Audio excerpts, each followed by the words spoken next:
Welcome back to the Hottest Take Sports podcast presented by CIBB Sports. This is your host, John Achkar, and today with me I have Jack Van de Motter back on the show. Welcome, Jack. Hey, happy to be back. Yeah, thanks for being back. And today on our show, we are very excited to say that we have our first sponsor. This episode is sponsored by Streetsboro Dental in Streetsboro, Ohio. They can take care of all of your dental needs at an affordable rate.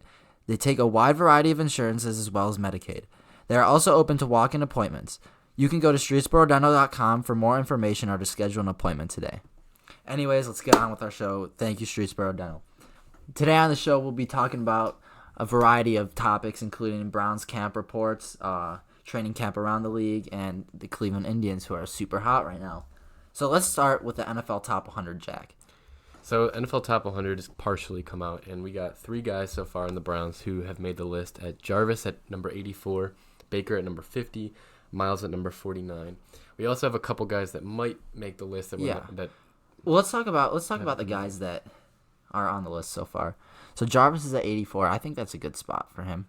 I think it is too. I mean, I don't think he's really he didn't have a amazing season last year, but I think he's still a talented enough player to make that list. Exactly. And then Baker at 50. I mean, there's only room for him to move up. See, here's the thing. Like, a lot of people disagree with that Baker at 50 pick because Matt Ryan, I think, was 70, so that's 20 spots. Yeah, but ahead Deshaun of Watson Ryan. was 51. Deshaun Watson was 51. I mean, yeah.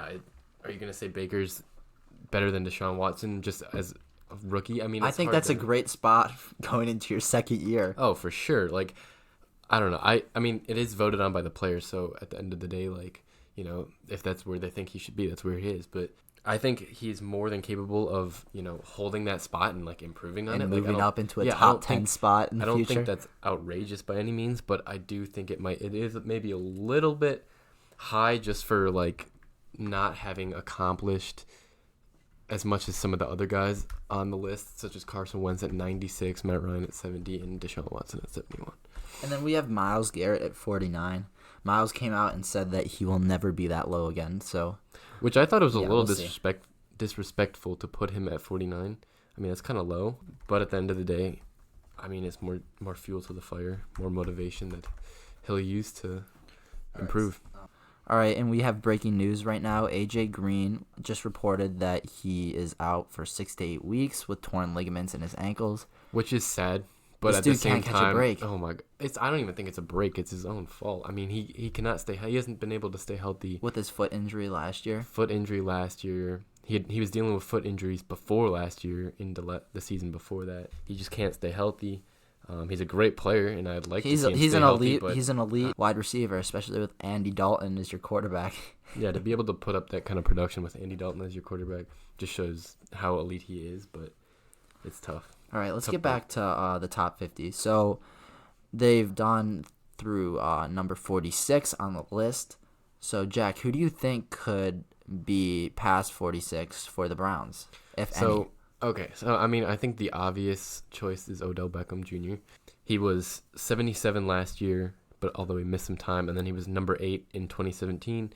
I think he'll be somewhere top 30. Top 30, maybe, in the 20s. I would be happy with top 30. I would be happy with top 30 too. Like 27 or something like that. 27, 26, yeah. I like that. And then another possibility, Denzel Ward, who is also a rookie last year. So this one, we know Odell will be somewhere in the upcoming rankings. We're not sure about Denzel Ward. He could be a hit or miss with this. Maybe he'll be at like 40 or something like that. It's tough to say. So him coming in as a rookie and being top 40 in the league would be amazing. Although, I mean, he is a shutdown corner. I don't think anyone would be like shocked, but at the same time it's tough to say because I mean there are a lot of good players that have yet to be named. And then the last player that we were talking about on the Browns that could be in the top 50, possibly even top 10, was Ishmael Kitchen. Ishmael Kitchen had a great year. The run-stopping defensive tackle, yeah. So I mean he's just an unstoppable force, and if he keeps up his hard work and play, I don't think you could list him below 5. Would you agree? I think 5 would be disrespectful. I mean, top 3. To Ishmael. I mean, he's up there with the Aaron Donalds of the world. I mean, I think he makes Aaron Donald look kind of bad, but and that's small. just I'm biased. We're Browns fans, but yeah. All right, let's talk about more Browns training camp. Thank you, Ishmael Kitchen. All right, so the Browns have been running 3 safety sets. So this means we are having our strong safety and free safety back in the field, and we are putting another strong safety in place of a linebacker. Yeah, in place of a linebacker and close to the line. And that comes with Steve Wilkes' new formations and schemes. So it's good. Steve Wilkes is bringing in a lot of new looks for us, and they're having Jermaine Whitehead, who they really like a lot, play with the linebackers and on the line. What's interesting is the reports are saying that it's actually working really well, and that speed coming off the edge is causing the offense some problems.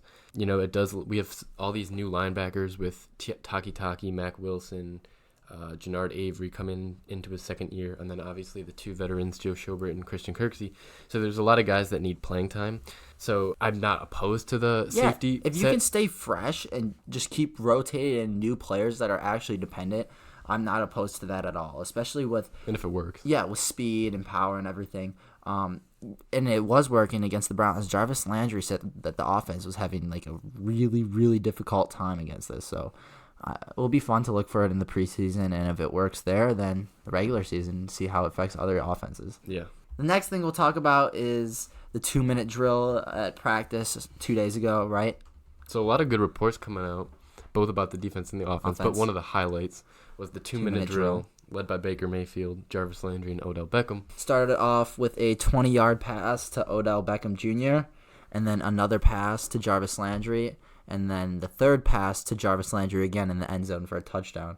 It was reported to take only 40 seconds for this 2-minute drill to go down, with the Browns capping it off with a touchdown. Which is great to hear. Does that make you skeptical about the defense, or do you think the offense is just running? The thing is, like, the defense, I've been hearing a lot of reports that the defense has been looking better than the offense at times, and so it's nice to hear the offense doing something well. I'm actually excited to hear that, and I think it's been a good balance so far. I think the offense has had their highlights and flashes, and I think the defense has been holding up. So I'm happy to hear that. Let's talk about Greg Robinson, Jack. He's been having a really good training camp, according to reporters, too. Greg Robinson is going to be a huge piece. We talked about him a couple episodes ago, but apparently his footwork has been looking great, like really fluid and improved. He's been working with some ex-offensive linemen in the NFL, and he's a big piece that needs to kind of pan out if this offensive line and this whole offense is going to go. He's one of the most important pieces that needs to pan out on the offensive line, besides Austin Corbett, I would say. Greg Robinson, they had that video of him versus Myles Garrett, and I know it's one video, but his feet looked amazing. His agility looked amazing. His side-to-side moving against Myles was awesome. And, I mean, if he's practicing against Myles Garrett and Olivier Vernon every day, he could only get better, right? He's going to get better. And the thing that's really exciting about Greg Robinson is everyone knows he was the number 2 pick, and he kind of busted. But he's coming back. He's, working showing hard. Flashes. He's working really hard. And, I mean, so he has the physical tools. If he can put it together and, he could be a franchise left tackle. He could be a really good left tackle, like a complete steal. So I'm glad to hear all the positive reports so far. Yeah, he's on the 1-year, $7 million deal right now. This is really a make-it-break-it year for him, because if he has a huge year, the Browns could give him a huge contract. We're looking for Joe Thomas's predecessor, right? And it might be right here, yeah. It could be. So that would be a huge steal. So next, Kareem Hunt is hurt right now. So Kareem Hunt has been out with a groin injury, but reports are that he's close to coming back. And he's on the non-football injury list, so it's not too big of an issue or concern. But, yeah, he's close to coming back. I look forward to seeing him in the offense. Yeah, I think that's our only big injury right now. But obviously at the beginning of training camp, you want everybody healthy in there so you can have everybody running the offense and getting looks. Yeah. So it'd be good to have Kareem back soon. Yeah, for sure. I think he can improve the offense even more. He is suspended, as we know, so we won't really be able to see his full potential until week 10. But we will be able to see him play in the preseason a little bit. Games. So that will be nice to see him and how he works in the offense with Baker and everyone else. Yeah, I'm looking forward to that. And so some people that we have not been hearing a lot about in training camp, who actually a couple of these guys we heard a lot about in OTAs, is Antonio Callaway and Sheldrick Redwine, the rookie. Let's talk about Antonio Callaway. We were hearing so much about him in OTAs and minicamp, and now they're not saying anything about him. I don't necessarily think that is a bad thing, but it's just interesting how he was all over the news in OTAs, and now we're just not hearing a thing. Let me ask you something. Do you think with OBJ being here that he's just completely taking the spotlight away from everyone else? I mean, for sure. Like, you see him on SportsCenter, you see him on ESPN, even though it's the same thing. House of Highlights, Bleacher Report. He's over every social media page. I mean, every catch that Odell makes with one hand, you're seeing it. So he is probably clogging the news and taking all the, a lot of the attention. Especially from wide receivers on the Browns. With that said, I have seen some videos of Baker throwing some interceptions where it kind of looks like he's forcing it into Odell. So I just hope that doesn't affect. I mean, that's something Baker's going to get comfortable with too, and I'm not worried. There was a video of Baker throwing an interception to TJ Carey when he was trying to force it to Odell downfield. And Greedy, actually. Well, it was double coverage. It was unfortunate, but and a good play by Greedy. But either way, I do think that's taking away from the amount of work or at least attention you might see from some of the other receivers like Rashard Higgins and Antonio Callaway. But the thing is, it's weird. We'll talk about this right now, too. We've heard more about players like Blake Jackson and Derek Willis and how they're showing out more than just like Antonio Callaway practicing. And they're going to talk about that because there are still a couple receiver spots that are open for grabs, and that, that's and kind of in training camp is when those positions are won. So, you're going to hear talk about that. That's why I'm not necessarily worried about Antonio Callaway. I just think it's kind of, he's doing his thing, putting in work, but maybe not. You want to talk about our Browns depth chart and, like, who the Browns... Yeah, we can a little bit.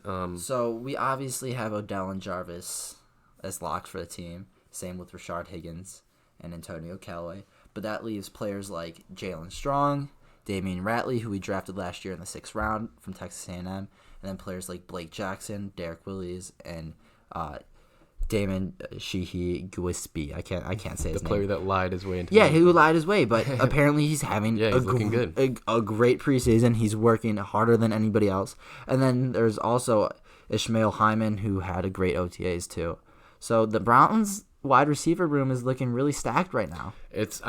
I think that's something we all knew was going to be a strong suit coming into the season, but it'll be interesting to see who wins those next positions, because I think even with those 4 guys that we know are going to be locks, there's still talent in Blake Jackson and Jalen Strong, Derek Willis, Damian all these Ratley. guys that this could also be a good position for the Browns too, because a lot of teams are in need of wide receivers. So by the end of camp, if these guys aren't cut, maybe Dorsey could make some trades, especially teams like the Giants, who are having big wide receiver problems right now. It's looking like Odell might have put a curse on their wide receiver corps. They're getting injured and suspended left and right. So that makes Daniel Jones' job a lot harder. But either way, you have to be able to throw the ball to wide receivers to. They might just use Saquon on every single snap. But either way, our room is looking great. Yeah, we have a lot of talent. Could definitely make some moves and get some value. But who do you think, if we took 6 wide receivers, who do you think could make it? Let's just talk about the 2 that we think could make it. So we got the 4, obviously, Odell, Jarvis, Callaway, and Higgins. Yeah. But then I think the 2 that could potentially make it, I'm putting Derek Willis. I think Derek Willis could definitely make it. He's a big body. He's 6'4", dude. And he got some playing time last year, and he looked pretty solid. With that huge catch against the Ravens. Right, and so I think Derek Willis could definitely make it. Blake Jackson is looking really good, although I don't think he was originally one of the top guys. Yeah, favorite. I don't think Blake Jackson's going to make it. I don't either, but you never know if he keeps showing out. I think it's going to be a fight ultimately between Damian Ratley and Jalen Strong. I do too. Damon Sheehy-Gillespie. It's a good story. It's a good story. I could see him just making our practice squad. Yeah, I agree. I don't think he'll make it, although it'd be a huge surprise. Yeah, so I'm going to go with Ratley as our 6th player just because he's a Dorsey guy. Dorsey drafted him, so everybody knows Dorsey loves his guys and goes with them. So you could see Willis and Ratley. Ratley is young too. I really like Jalen Strong. He's another big body, but he's had some trouble in the NFL, especially with injuries. He's tore his ACL last year, so this will be his first year back anyways. So speaking of guys who haven't really been heard a lot about, Jalen Strong, we haven't heard a ton of news about him. Yeah, I just see pictures of him in the background anyways. Right. So I don't know how he's doing. I mean, he was kind of a no shade at you, Jalen. We love you, Jalen Strong, but I haven't heard much about him either. So we'll see. I think, as training camp goes on, we'll figure out more and more news, but let's go back to who we haven't heard about. Sheldrick Redwine. He was a 4th-round safety out of Miami that we just took this past draft. He could be a big future piece in our secondary, but do you think there's a realistic chance of him even getting a lot of playing time this year? I really don't, because of Morgan Burnett and Whitehead. With that said, with 3 safeties on the field, if we play that set often, there is a chance that, for a breather or if someone goes down, that Redwine will see the field because he probably will be the next guy up. Well, there's also Eric Murray that we traded. Eric Murray from the Chiefs. But I feel like they'd probably get Redwine just for development, although I do think Dorsey's plan when they drafted Redwine was to let him sit on the bench and kind of learn, just like they did with Corbett. Eventually come in and make an impact, not Right. just right away. All right, Jack, so let's talk about some people that we have been hearing a lot, though. The first person is Mack Wilson, and Mack Wilson has been getting a lot of good reviews, especially from players too, like Odell. Odell, yeah, you heard that comment by him saying he's impressed. Mack Wilson and Sione Takitaki, the 2 rookie linebackers, which are good to hear. The rookie tandem, the future. But Sione has been involved in a little bit of controversy. Yeah, so Sione Takitaki is a hard-hitting linebacker from BYU that we drafted in the 3rd round. He is not getting a lot of good attention right now because he plays super hard. And a lot of the veterans aren't liking it because he's a hard hitter. So he's going very hard in these early practices. That's the thing. It's not even, he's getting bad attention. It's not that he's not playing well. It's just that he's been giving players some hits. I heard a report that he kind of hit Duke Johnson a little hard and he had a problem with it. I don't. And I don't have a problem with him hitting No, Duke Johnson hard. No. But yeah, another report came out that Farrell Brown, the backup tight end, was getting really angry and called him out during practice. In an interview, Takitaki said he's just a high-energy guy. He plays hard on every snap. That's how he played at BYU. I just think people don't want to get injured in training camp. And I respect both sides. He wants to make an impact. Takitaki, and then the other players don't want to get hurt. So I kind of understand both sides. But yeah, and Takitaki, he's learning. He's only had 4 practices so far, and he's saying he's adjusting and just seeing how practices go anyways. Yeah, so I don't think that's a huge problem, but... Yeah, Farrell Brown, stop being such a baby, dude. Right, you're not even going to play anyways. Jack, let's talk about this high-powered defense a little more. The cornerbacks. We have a lot of good starting cornerbacks right now. We talked about this a little bit on our previous podcast when we did the Browns preseason special, but we're really starting to see how it's turning out.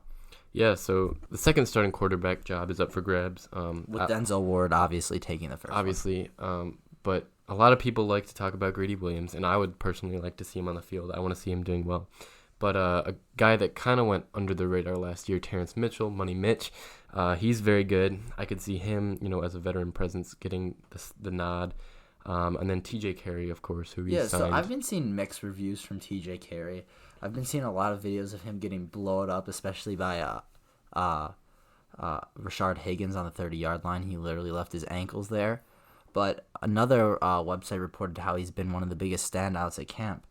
Yeah, it's really been mixed reviews. The first couple days, I saw a lot of negative reports saying he hasn't been looking good. And then recently, I've seen a couple of videos. Well. He's been covering well. I saw him get an interception. So it's really mixed reviews with him. He's going to see the field in our nickel position, most likely. And he could also go fill in for safety sets because TJ Carey has played safety before. He could, but in talking about the cornerbacks, I don't think he'll really put up much of a competition for the outside cornerback. But having 4 good guys at cornerback is such a good position to be in. Yeah, for sure. Because especially, Denzel Ward's not a big guy.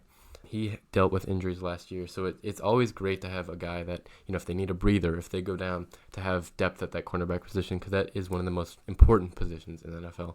Assuming these 4 do get a lot of playing time, how do you see it working out? Obviously, Denzel's going to be on the field the majority of the time. I would love to see Greedy in there a lot. He, I think, has a great... What I love about Greedy is I think he complements Denzel perfectly. He's bigger while Denzel's a little smaller. Greedy's super fast, so he can cover, downfield. Denzel Ward's also really fast, guys. They're both fast. I'm not saying he's not fast. 4-3-1. Right, but I think they're just a really good complement to each other. So I'd love to see Greedy on there. Terrence Mitchell, there was a video of Odell kind of cooking him a couple times, and Rashard Higgins. But I still think he's a really good player. With experience. He's a veteran cornerback. Right, with experience. So that's, Dorsey loves to kind of let his guys learn. And so I would not be surprised at all if Terrence Mitchell got the start week 1. But with that said, I think Greedy will ultimately be the better and kind of get more playing time. And then TJ Carey will be on the field too. So let me talk about a little how we could line these guys up. So if you're starting 2 cornerbacks, you could have Denzel and Greedy on the outside. If you're starting two quarterbacks, again, you could have Denzel and Terrence Mitchell on the outside, assuming Greedy loses the starting position, which, I mean, he doesn't have anyways. If you're playing three, you could have either T. Mitch and Greedy on the outside with Denzel, with Carey on the inside, or a little bit of a hotter take, you could put Terrence Mitchell and Greedy on the outside with Denzel covering the slot receiver. Denzel has played slot before and did a decent amount of it at Ohio State too, so I would not be opposed to them trying it out. That's an interesting take. Ultimately, I don't think it'll happen just because a couple reasons. He's so good on the outside. Right, a couple reasons. You want him on the number one, which is the majority of the time going to be on the outside. Unless it's a player like Antonio Brown who does move around a lot. Right. I think the most likely scenario is it's TJ in the nickel covering the slot, Denzel on the outside, and then either Greedy or Mitchell. But I wouldn't be opposed to trying it out if it works. Get all of our talent onto the field. Those three guys are all solid cornerbacks. Why not try to have them on the field at the same time? Right. I would like to see Terrence Mitchell, Greedy, and Denzel all on the field. But the Browns are just in a great position with their cornerbacks right now, though, because in the case of injuries, we do have someone that could back up Denzel or Greedy or Terrence, and we do have enough depth to keep our cornerbacks fresh and pull them in and out of the game. Right. So next, there's a fight broke out at training camp. Yeah, Pharaoh Brown, thank you for coming into the news again. You haven't been this relevant for a while. Chad Thomas as well. Yes. In that same boat. Let's talk about Chad Thomas a little bit. Chad Thomas is the third-round defensive end that we took out of Miami, and he didn't play a single snap last year. I really have not heard much about him. At all. Apparently he's not been great. Or dedicated. Right, as I like that he does music on the side. Yeah, so Major 9 is his name, and he produces beats for people, especially like Rick Ross, 21 Savage, Future. I'm just bullshitting here. Yeah, so people bring up the question whether he's more dedicated to his music or whether he's more dedicated to football, and that was one of the big questions when the Browns drafted him. But anyways, he didn't play last year, and now he's coming in and kind of having a little bit of a tough training camp. First of all, earlier today, Chad Thomas wasn't hustling. Someone from the crowd yelled to him to hustle, and he flipped them off. Which is like the last thing you want to see a player doing. Given fans shouldn't be yelling at the players. Right. I mean, they have the opportunity and the privilege to be in there to watch in the first place. You need to shut up and just watch. Yeah, be quiet and watch, but at the same time, dude, it's training camp. Yeah. Like, why are you getting so mad? Yeah, exactly. And if you're not hustling, that's just not a good thing. You're not you're in the set wrong spot to make the team anyways. Why would you not be hustling? If we're talking about, Myles Garrett or Aaron Donald, Who obviously gives a you don't want to hear that, but their spot set. You're Chad Thomas. You're not your spot's very much not secure. You need to be hustling on every play, trying to get better, and so that's not what you want to hear. And then bringing Pharaoh Brown back into this, him and Chad Thomas started to scrap up and they got into a fight. Which is, again, you don't want to hear. They had to do some laps. Freddie Kitchens has been making a lot of players do laps this training camp. And then you had your boy, Orson Charles, go and break it up. I love Orson Charles, dude. You got to love him. He's a great teammate. Crazy, but... Yeah, he's absolutely insane. Absolutely nuts. You've seen those videos of him yelling at Baker, getting him hyped up, and he headbutts people without his helmet on, too. So that's also a thing. But, yeah, let's talk more about Baker Mayfield. So he was in the news chewing out some receivers for not hustling. So I think the play was a scramble. He started scrambling outside the pocket, and a couple players gave up on the play. A couple of the wide receivers. Yeah, wide receivers. Yeah, they went downfield, and the play was still happening. He was running, and they were downfield watching when they could have come back and blocked for Baker and protected their quarterback. But instead, they just stood there and watched like bystanders. This is kind of another situation where it's it's training camp. It's not the end of the world, but at the same time, you want to be getting better and you want to be hustling on every play. Especially if you're trying to make a roster. Right, if you're trying to make a roster. So, I mean, I see, why Odell wouldn't come back and block. Yeah, exactly. I see why those guys wouldn't, but at the same time, I see why Baker would get annoyed with that. You got to protect your quarterback. You got to protect the quarterback, try to make a play. If he's going all out, you got to go all out. So, Jack, we've already talked about Antonio Callaway, but he's also having some drop problems in camp, in addition with David Njoku. Which is not great to hear because Callaway had some drop problems last year, and Njoku had. Same with David Njoku. So they got to get on the jugs machine. But I have been hearing both. I mean, David Njoku has been a beast in the red zone, but kind of midfield in those drives, he's been struggling a little bit. Those are two young pieces, though, and you want to see them succeed. They're young. I mean, it's definitely an area you want to see them get better at because drops are huge. They could swing the game, but especially on a third down play. Right. End of the game play. And these two have had these problems in the past, so it scares you a little bit when you repeatedly hear about it. Right. There was some reports in the offseason that Callaway was trying to work on that, so obviously hearing that is not, what you want to hear. That but concerning. It's also early. I mean, we're on day 4 now, so it's not like it's a huge problem. But it could be if it persists all the way throughout camp. Into the season. Let's talk about the guys that are throwing to them a little bit more. The Browns have no quarterback depth on this team, which is pretty well known. Baker Mayfield, they're obviously riding or dying with Baker Mayfield.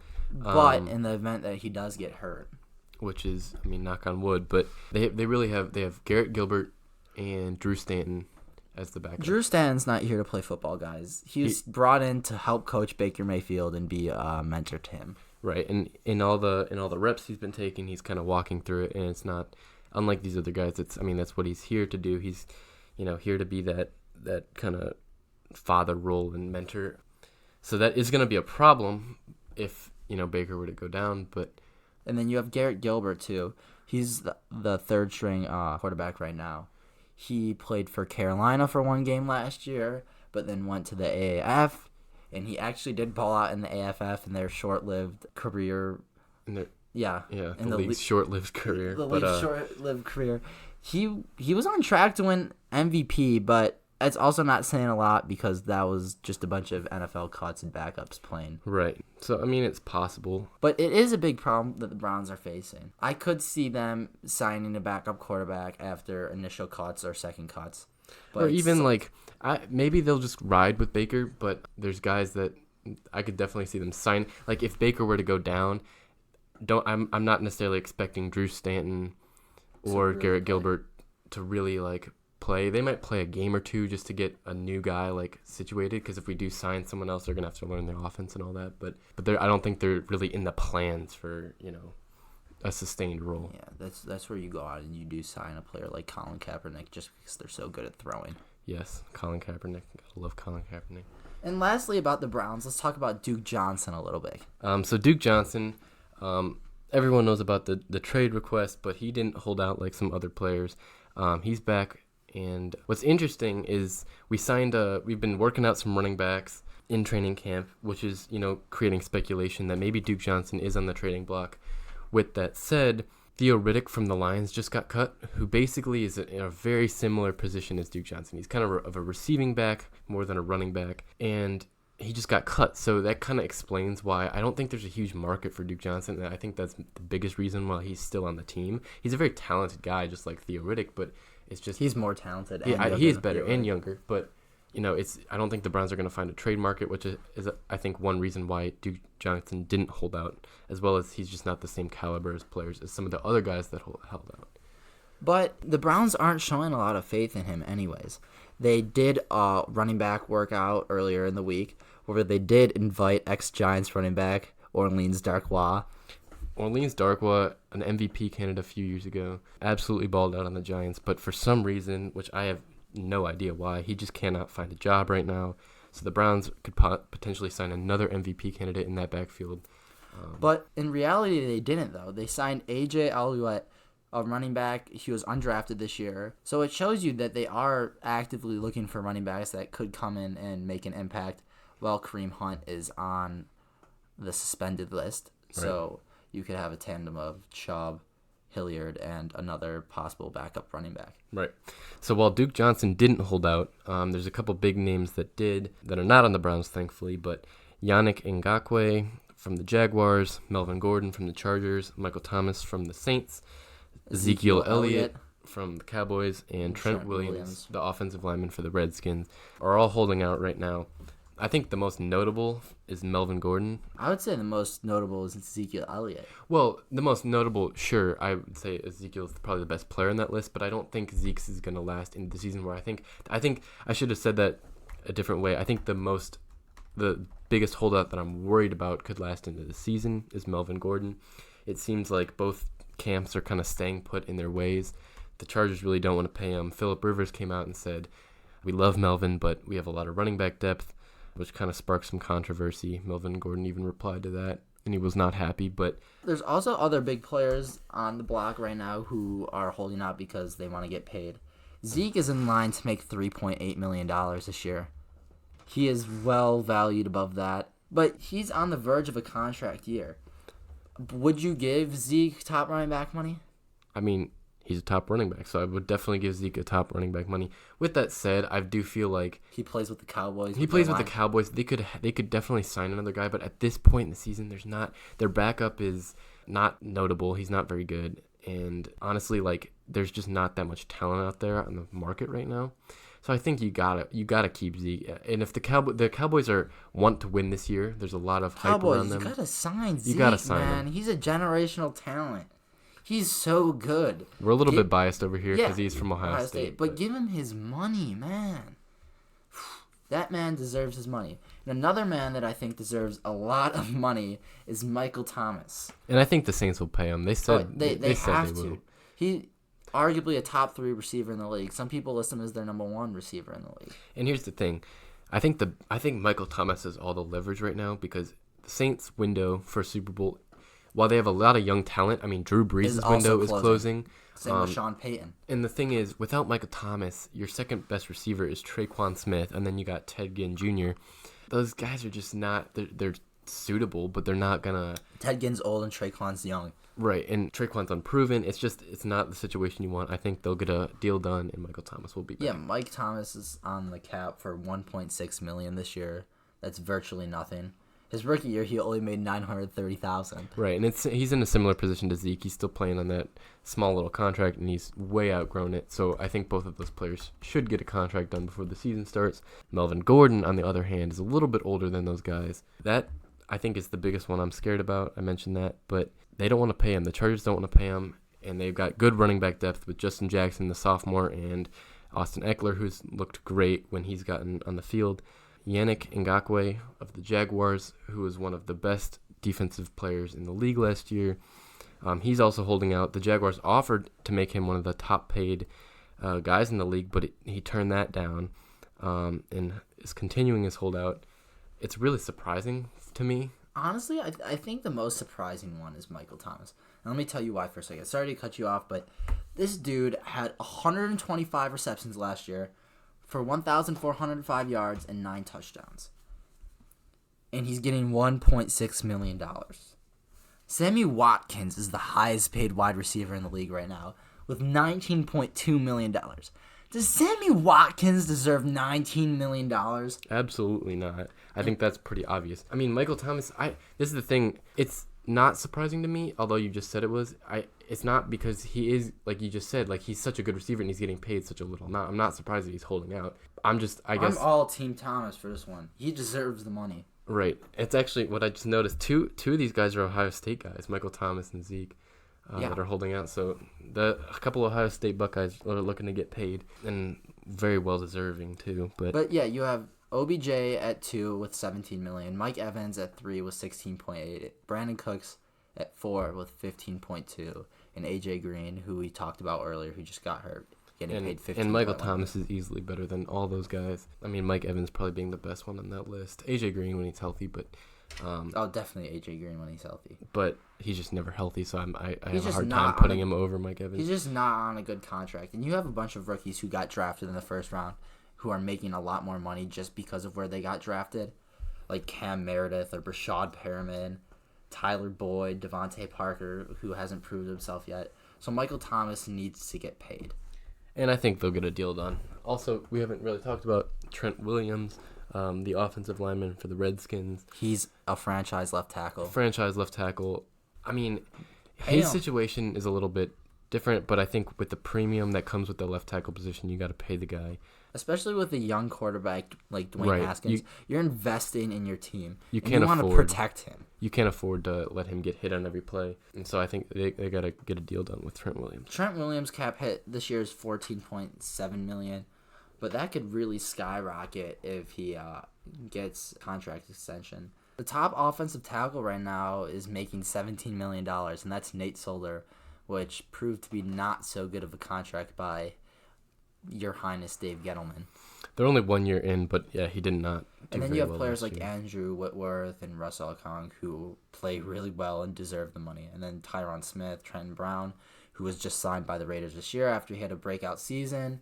But he's a right tackle, and they're paid for less. Trent Williams is the 7th highest paid tackle right now, but I could see him getting paid more than a player like Trenton Brown. Right. So pay these guys, but we're going to transition here a little bit to Yeah, the for the end Indians. of the podcast, let's talk about our Cleveland Indians a little bit right now. At the moment, they are down 8-5 in the 5th inning. It's a shootout. Bauer didn't have that good of a game. We're actually watching the game right now, and when Trevor Bauer got pulled, he had a little bit of an outburst on the mound. That was crazy. He just chucked the ball from the pitching mound over yeah. the center field wall. Tito Francona started to walk out to pull him from the game, and Bauer turns around and just throws the ball, just absolutely guns it over the center field wall. And you could see players like Lindor and Ramirez just in disbelief, like, what just happened? And Francona gave him a little talking to. He was not happy, And but sent him back to the dugout. But I understand the frustration as he gave up 8 runs to the Royals, who are one of the worst teams in the league. So anyways, we are officially 1 game back of the Twins. Today it could be 2 because they were creaming the White Sox 9-0. Yeah, so they're going to pick up a dub, and the Indians are down 3, which is not good, but... Yeah, I mean, 2 games back, 1 game back. With so much time left in the season, Exactly. I'm not worried. We've come from 11 games back to 1 game back right now, and we're 4 games up in the wild card. And since June 1st, we've been the best team in the MLB. Although 17-4. we have been beating up on some pretty bad teams, but still, I mean, you love to see it. The offense has totally come alive. And we talked about Jose Ramirez being hot Looking for those home run last week. pitches. He has hit home runs in his past 3 games, and he's hitting over 400 in those games too. Jose Ramirez has continued to warm up and stay hot as ever and become the player that we saw last year and the year before. And that's given everyone confidence. It's really helped our offense. Oscar Mercado's been continuing to hit really well. Yeah, he's 20 for 55. Jason Kipnis had that grand slam the other day, and although he had a really bad start to the season, he's been a little bit more consistent recently. Francisco Lindor, and the whole offense, just head to toe, has been looking a lot better. So on our Twitter later today, we are going to put out a poll on whether we think, or whether you think, the Indians should be buyers this trade deadline, whether we should stay the same this trade deadline, or whether we should sell this trade deadline. I think selling's kind of out of the picture, but some people are extremists. You never know. And they might still put it. So look for that on our Twitter later. At Hottest Take Pod. And go vote, because the Indians are in a huge position right now with a lot of pressure building on their shoulders. And that's going to end it for us today. Thank you, Jack, for coming on the podcast. It's always a pleasure having you. Thank you for having me. I took a couple weeks off, but we back, baby. Looking forward to doing it again. All right. Shout out Ishmaeli Kitchen. And now our producer, Matt, has a message for you. All right. Thank you, guys. If you made it this far listening to the Hottest Take Sports podcast, you can find this on iTunes, Spotify, or your favorite podcasting app. We are actually now officially on iTunes and Spotify and YouTube, so you can find our show there. Today's intro beat was made by Savage on YouTube. We'll have a link in the description. And make sure you hit the subscribe button and stay updated with our weekly show. Also, make sure you rate the show and leave some feedback. Thank you, guys, and see you guys next time.